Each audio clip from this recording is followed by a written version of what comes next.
Melanie Klein do Zero, aula número 5.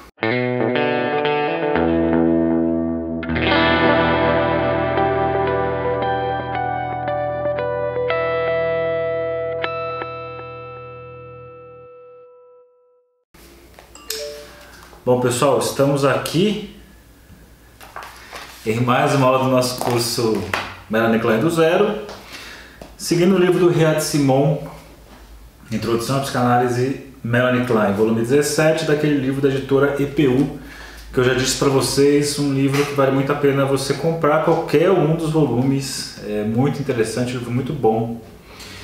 Se você não conseguir encontrar, porque é difícil de achar, você pode pegar o PDF lá no grupo do Telegram, Saulo Durdes Ferreira Psi, está aparecendo aí, você vai lá, vai em arquivos e você vai achar esse e alguns outros PDFs.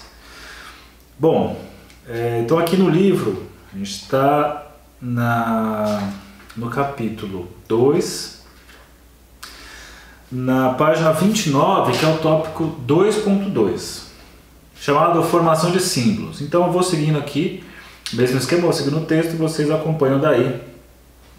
Começa com um parágrafo longo e eu vou seguir esse parágrafo longo passo a passo aqui porque ele é importante. Outro trabalho de muito valor para o esclarecimento, o desenvolvimento do ego, nas funções de simbolização, criatividade, fantasia e relação de objeto e suas perturbações na psicose da criança e do adulto é a importância da formação de símbolos no desenvolvimento do ego. É um texto da Klein de 1930. Klein baseou-se na observação de vários pacientes, mas foi principalmente inspirada na análise de um menino de 4 anos, o famoso caso Dick, diagnosticado com psicótico de tipo esquizofrênico. Seu desenvolvimento intelectual podia comparar-se à de uma criança de 15 ou 18 meses.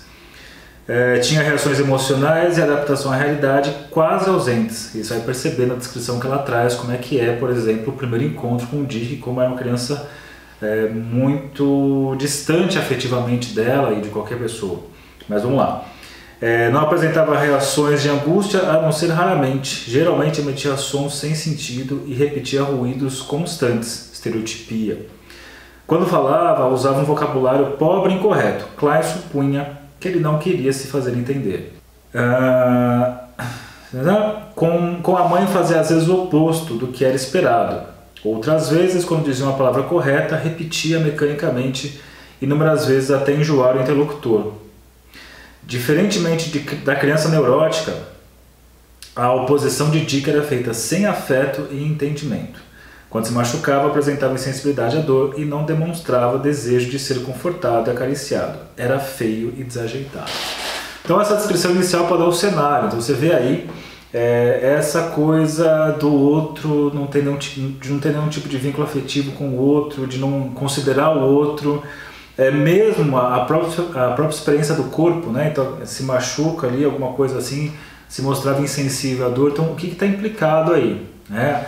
De alguma forma a inclusão do outro e também, pegando emprestado aqui uma ideia do Winnicott, a elaboração imaginativa das funções do corpo. Um corpo, né? O corpo que parece que não tinha uma elaboração. Então quando acontecia algo nesse corpo, nada se mostrava insensível e também não fazia súplicas a um outro, que é aquela coisa típica neurótica, né? Você vê às vezes a criança ela se machuca e se ninguém viu, ela se machucou no quarto sozinha, ela vai até a sala e começa a chorar, ou faz alguma coisa ali para recriar a situação, ou simplesmente quando a mãe chega, começa a chorar a partir daquele ponto, já tinha parado de chorar, já parou de doer, mas precisa fazer essa suplência para o outro. E ela traz esse cenário inicial dessa criança totalmente indiferente ao outro, que é o que vem na sequência. Então que a impressão que o Dick deixa em Melanie Klein foi de uma criança com conduta muito diferente de crianças neuróticas. Ela se separou da sua babá ali sem manifestar emoção nenhuma. Seguiu Klein com completa indiferença. Na sala da consulta corria em qualquer direção sem sentido. E às vezes corria em torno de Melanie, mas sem interesse, como se fizesse parte do mobiliário. A expressão de seus olhos e face era fixa, distante, sem ligação. Você vê que não tem um outro ali, não tem alguma coisa que seja como se fosse um norte para ela, né? Fica uma coisa ali solta, fica uma coisa ali desbussolada. Essa palavra existe? Acho que sim, que eu já vi um livro que tem um nome parecido. Na primeira sessão, Dick olhou os brinquedos, obviamente, sem interesse. Como esse paciente, Klein achou necessário modificar sua técnica habitual. Geralmente, ela só interpretava quando o material expressava-se em várias representações. Lembrando aquela posição, que é o próprio paciente que se interpreta, o paciente tem que trazer muito material, é livre associar, e que, transportando para o modelo infantil, já que a criança não livre associa verbalmente como adulto deitado no divã, a Klein é aquela que vai sacar que ela faz isso através de um brincar. Mas para fazer qualquer tipo de interpretação, primeiro vinha muito conteúdo do brincar para então ela entrar trabalhando com o material que essa criança apresenta. E vamos pensar, né, que o brincar da criança é uma representação, simbolicamente fazendo uma coisa no lugar de outra, e é justamente aí que está um dos problemas. A precariedade nessa capacidade de simbolizar, de substituição, de derivações. Então, por essa posição mais concreta de indiferença com o outro e tudo mais, a técnica habitual não ia funcionar. E ela percebeu isso e precisou pensar alguma coisa ali na hora. Então, geralmente, ela só interpretava quando o material expressava-se de várias representações, em várias representações, desculpe. Mas com Dick tinha escassa capacidade de representação, Klein usou como base das interpretações seu conhecimento geral. E entrou a questão do saber do analista, que normalmente a gente fala o saber está no paciente, o saber está na criança, e deixar a criança mostrar o saber, mas o Dick não se posicionava dessa forma. A Klein, ela vai então fazer uma modificação. Lacan faz uma leitura interessante no seminário 1 sobre isso, meio que de enfiar o simbólico goela abaixo da criança. Não vou entrar aqui, obviamente, no que ele quer dizer com isso, mas ela traz algo que ela faz uma interpretação muito a partir do conhecimento dela, que ela já tinha naquele momento. E ela fala, quando eu lhe mostrei os brinquedos que já estavam expostos, ele os olhou sem o mínimo interesse. Eu peguei um trem grande e coloquei ao lado de um trem menor, e chamei-os trem papá e trem Dick. Em seguida, ele pegou o trem que eu chamei Dick e o fez andar pela janela e disse, estação. E aí eu expliquei. A estação é a mamãe. Veja que ela pega o brinquedo, né, e cria ali uma situação fantasiosa que o Dick não conseguia até então produzir. Então ela produz isso e meio que convida ele para entrar nesse jogo para ver se vai funcionar. Então ela diz aqui, né, a estação é a mamãe, Dick está entrando na mamãe. Ele deixou o trem, quando ela faz essa explicação, correu no espaço entre as portas, de fora e de dentro da sala, fechou-se no espaço entre essas duas portas, dizendo escuro, e correu para fora outra vez. Ele fez isso várias vezes. Eu lhe expliquei. Então, o que está acontecendo? Ele está fazendo coisas e a Klein vai repertoriando o que está acontecendo. Obviamente, vão dizer assim, mas quem garante que ele está pensando isso? Ninguém garante que ele está pensando isso, né? Isso é algo que a Melanie Klein vai construir, meio que tomando qual seria a fantasia típica infantil. Então ela está pegando ali situações muito rudimentares do desenvolvimento e fazendo ali suas suposições muito empáticas, né, se colocando em tais situações, e ela acaba fazendo essa leitura. E é um ponto, obviamente, em que você tem autores que pensam que é por aí, então você consegue uma super interpretação por parte do psicanalista diante de uma situação, e tem gente que vai dizer que não se deve fazer dessa forma, que ainda assim é aquilo que o paciente traz que tem que ser o material de trabalho. Porém, a posição da Klein é que o material que o Dick traz era muito precário, não tinha com o que trabalhar. Então meio que ela traz algumas coisas, né? E aí eu acho que é uma ideia que a gente pode pegar emprestado, meio que ela cria ali talvez algo muito que tem a ver com conteúdos da fantasia que ela supõe que ela tem, e apresenta ali para o Dick, mas como uma massa inicial, um material inicial para trabalho, e que no segundo momento pode ser substituído por criações por parte do próprio Dick. Eu acho legal pensar isso porque, de alguma forma, isso se aproxima do que acontece com Freud no Homem dos Lobos, em que ele é criticado por fazer uma interpretação de uma coisa que não aconteceu, não se sabe se aconteceu, mas que figura como se fosse uma inferência do Freud. E que aí o Freud vai mostrar, na verdade, que não interessa se aquilo realmente aconteceu ou não. O que interessa é que tem que ter algum material para começar a trabalhar. Nem que esse material, entre aspas, seja emprestado de um outro. Então aqui ela está fazendo isso, ela faz essa leitura e de alguma forma isso reverbera, ela está ali na situação. Então olha que legal, ele faz algo, só que ao invés de cair num vazio, ela vai repertoriando, ela vai trazendo essa possibilidade de nomeação do que está acontecendo, né? E é assim, é escuro dentro da mamãe, Dick está dentro da mãe escura. A seguir, ele pegou o trem novamente, mas logo correu para o espaço entre as duas portas. Enquanto ele dizia que ele estava indo para dentro da mamãe escura, ele disse 2 vezes interrogativamente: Babá? Eu respondi: a babá já vem. E isso ele repetiu e usou depois as palavras corretamente, retendo-as em sua mente. Por que é legal isso daqui?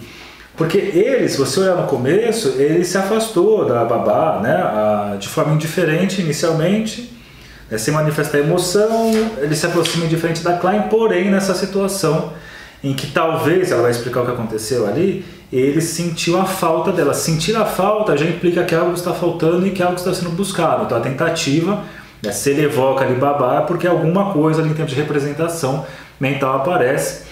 E isso faz falta. Então aí você já vê uma possibilidade de simbolização. Então, opa, então peraí, tem um caminho a se seguir.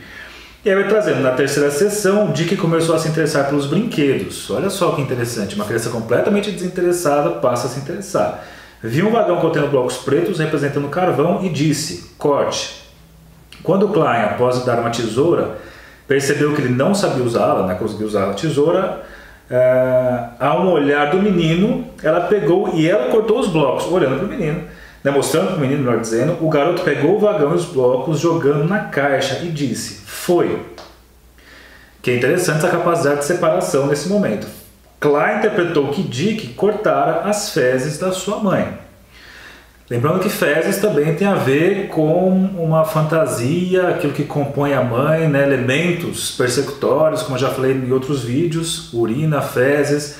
A gente está falando de fase anal, né? Você está falando da idade do Dick aqui, que ela coloca, 4 anos, fase anal, já passou fase oral, mas você tem esses elementos ali, entrando já em questões genitais. Então esses elementos que são expulsos, fezes, urina, acaba aqui nesse momento em que ele joga, né,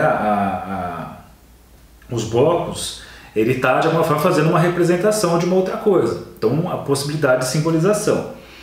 Então na sequência, ele correu para o espaço entre as portas, arranhando-as com as unhas, mostrando que identificava aquele espaço com o vagão e ambos com o corpo da mãe, que ele estava atacando. Então veja quantas representações estão acontecendo e a Klein conseguindo ler tudo isso. No início da sessão seguinte, Dick chorou ao se deparar da babá, o que não era seu hábito. Depois, então você já vê aí essa marca da ruptura, uma coisa que antes ele fazia sem afeto algum, já aparece um afeto ali em cena. É bem interessante que às vezes, isso foi um caso que particularmente eu atendi na época dos estágios da faculdade, em que uma pessoa que eu atendi, um adolescente eu atendi foi quase 1 ano e meio, e que o ganho que teve nesse período foi a possibilidade dele sofrer pela própria história, porque era uma pessoa completamente fria nesse sentido, desapegada completamente, uma história muito difícil, e que na análise foi possível criar ali uma situação de um certo vínculo, possibilidade de fazer certas coisas, de simbolizar certas coisas, e as coisas começaram a ficar com importância, né? Valores para ele. E aí situações que antes ele falava de uma forma completamente distante, vazia, começou a falar com uma coisa já com voz mais emocionada, até que chegou momentos de sofrimento. E muito interessante pensar, né, uma análise que o que trouxe de resultado foi a possibilidade da pessoa sofrer pela própria história, ao invés de ficar completamente alheia à própria história. Mas voltando para cá, então deparou com um vagão, depois de se acalmar, de ser separado, né, da babá, examinou os brinquedos com curiosidade. Então deparou com um vagão previamente atacado e os blocos cortados. Depressa, colocou-os de lado e cobriu-os com outros brinquedos. Depois de Klein explicar que o vagão estragado representava a sua mãe, ele o arremessou junto com os pedaços de carvão no espaço entre as portas. E aí a coisa caminhando, obviamente, esse gesto de arremessar o vagão, os carvões fora da sala, indicava uma expulsão, primeiro do objeto atacado e depois do seu próprio sadismo, que dessa maneira era projetado no mundo externo, porque até então, como não tinha isso, esse sadismo ficava voltado contra o próprio eu, e você não tinha essa expulsão e sequer a relação, tinha indiferença com o outro.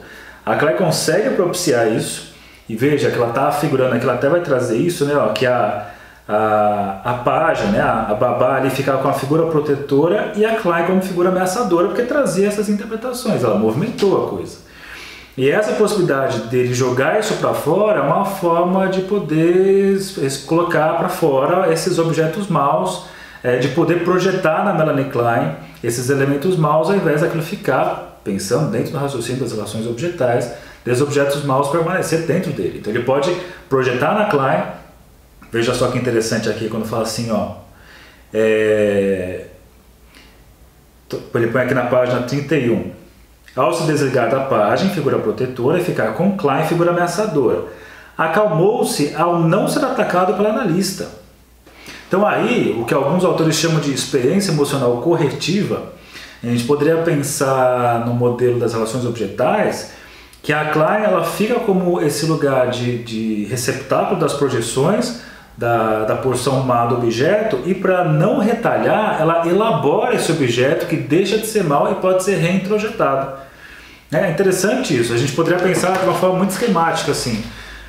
Uma pessoa que poderia atacar outras pessoas verbalmente, afetivamente, e que tem a retaliação por parte do outro, e o ataque permanece assim, porque faz essa cisão do objeto e está sempre ali projetando o objeto mal e continua nisso, porque retalia e tem a resposta agressiva do outro. Então vamos fazer um esqueminha assim, didático aqui.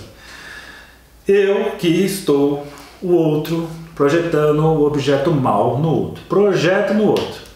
Se esse outro aqui, que pode ser inclusive o analista, ele retalia, quando eu falo de projetar o mal, assim, sei lá, eu sou uma pessoa agressiva, eu sou uma pessoa violenta na sessão, eu desdenho do terapeuta, eu reclamo da terapia, eu ataco o terapeuta verbalmente, até fisicamente, sei lá eu, e aí eu tenho, né, isso seria a projeção da porção má do objeto, beleza. Se esse terapeuta ele devolve na mesma medida por uma retaliação, porque ficou irritado, o objeto continua como mal, porque volta dessa forma ameaçadora e persecutória. Agora, se o analista recebe isso, esse objeto mal, e ele suporta isso sem retaliação, esse objeto se transforma, é neutralizado do ponto de vista de ser mal, ele é neutralizado e pode agora ser reintrojetado por mim sem ameaça. Então ele deixa de ser um objeto ameaçador e passa a ser um objeto pacificador. Então, linhas muito gerais, eu projeto no analista essas porções más, o analista suporta isso sem retaliação, leva a possibilidade de elaboração e eu posso agora reintrojetar esse conteúdo. Que aqui coloca, né, ó, acalmou-se ao não ser atacado pelo analista, mas com o aumento da curiosidade, impulso epistemofílico, já falamos aqui nas primeiras aulas, propiciado pelo alívio da angústia, começou a investigar os brinquedos e deparou com o carvão, com o vagão do carvão, a mãe destruída, a destruidora. Ante novo acesso de angústia, cobriu-os, afastando de sua percepção. Então, cobriu seria uma negação, né? Aqui não existe, mas com a interpretação de Klein, anulando a negação, a Klein não deixa que a negação se perpetue, recorreu ao mecanismo mais drástico, arremessou-os no espaço escuro, expulsão do objeto ameaçador e projeção de seu sadismo no exterior. Então esse é um caminho bem interessante, e aqui para começar a caminhar para uma outra parte, ele vai trazer um pouco a questão do Ferenczi, que foi um dos mestres da Klein, que diz assim: penso que já temos material suficiente para entender a teorização da formação de símbolos. Ferenczi sugere que a identificação é o precursor da simbolização. Surge da tentativa do bebê de redescobrir em cada objeto os seus próprios órgãos e seu funcionamento. É como se eu me pensasse a partir do outro. Jones estuda o simbolismo baseado no princípio do prazer. Duas coisas são igualadas pela similaridade proporcionada pelo prazer ou interesse. Klein já havia se baseado nessas concepções, concluíra que o simbolismo era a base da sublimação, porque as coisas, atividades, interesses que não eram prazerosos em si podiam vir a ser, através da equação simbólica, tornando-se objeto de fantasias libidinais. A possibilidade de substituição, uma coisa por outra, uma coisa está no lugar da outra, que é a função simbólica, né? A coisa não está lá, isso aqui é simbólico, eu estou te dando, não é coisa em si, mas simbolicamente representa isso. Essa possibilidade de simbolização vai possibilitar as trocas de objeto, a tal da equação simbólica de eleger um e outro objeto, e mais outro, e mais outro, e mais outro. e que isso leva à possibilidade da sublimação. A sublimação, pensando lá no Freud, seria dar um destino para uma outra via que não a sexual ou agressiva, mas para uma via culturalmente, socialmente valorizada, socialmente reconhecida. Então, graças à possibilidade de substituição, que esse sadismo originário, essa violência originária, por exemplo, pode se transformar em outras coisas. Mas enquanto isso não é possível, fica naquele estado primitivo, rudimentar, sádico, um sadismo voltado contra o próprio eu, e que levou a essa inibição total do Dick. Aí mais pra frente, ó. Agora Klein acrescenta que ao lado do interesse libidinal é a angústia despertada no Édipo precoce que põe em marcha o mecanismo de identificação. Como foi visto nesse período, o sadismo oral e anal estão em seu clímax, levando a criança a querer destruir os órgãos, pênis, bebê, peitos, que são seu objeto. Depois vem o temor deles, afinal, quis destruir o objeto e tem a preocupação com a retaliação. Essa angústia leva a criança a igualar os órgãos atacados com outras coisas. Devido a essa equação, essas outras coisas também passam a ser objetos de angústia. Porém, a angústia é parcelada, né?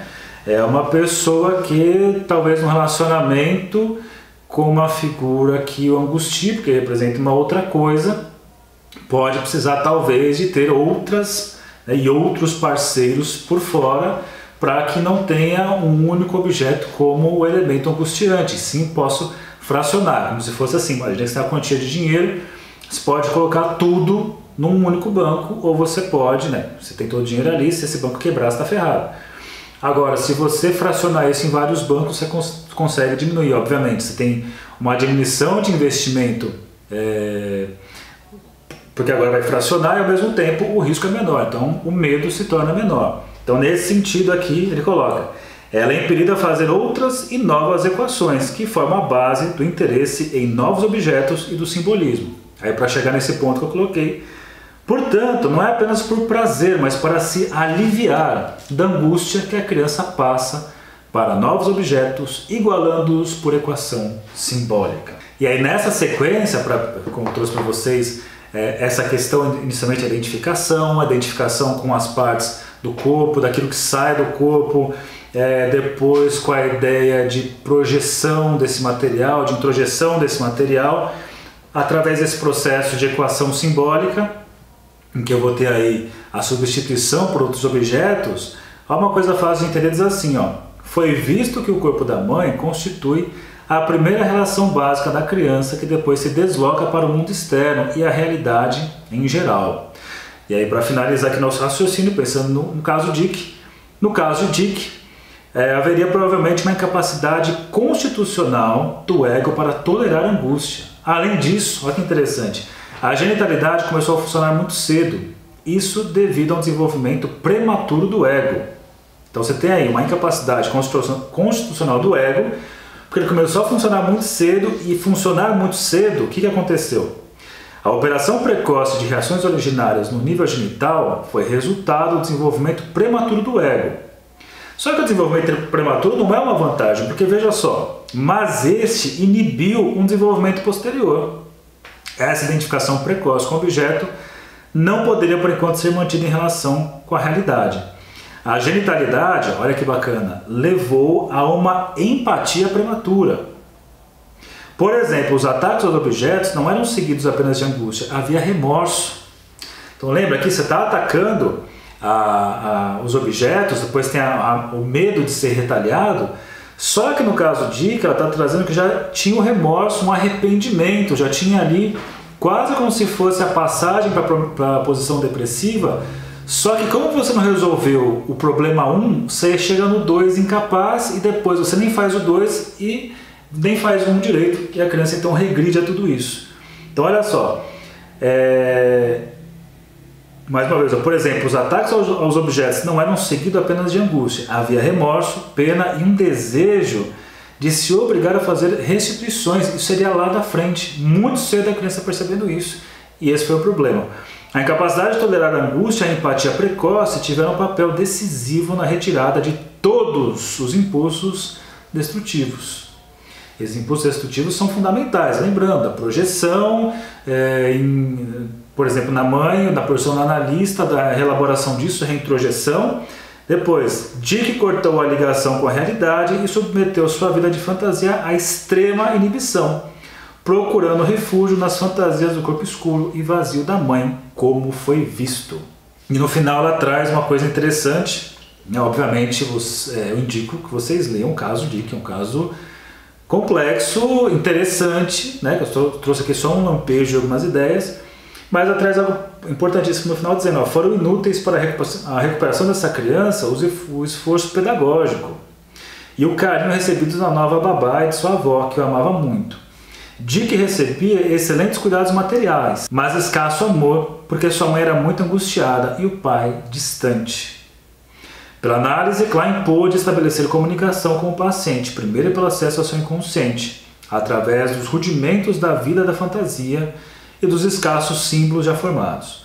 Como resultado, houve diminuição da angústia latente, tornando possível alguma angústia vir a se manifestar.